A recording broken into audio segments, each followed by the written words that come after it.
Hello guys, in this video I'm going to show you how to export an image from Lightroom.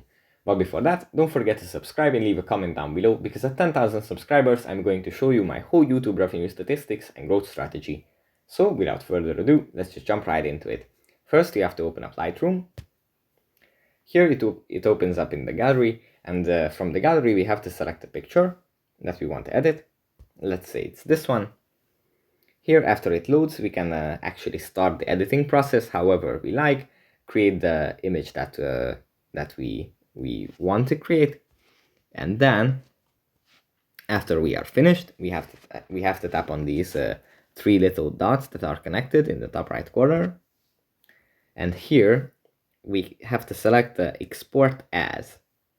After tapping on it, we can select the file type that we want to export the image as. We can select the dimensions of it, we can select the quality of it. This is going to affect how much space it takes up on our device.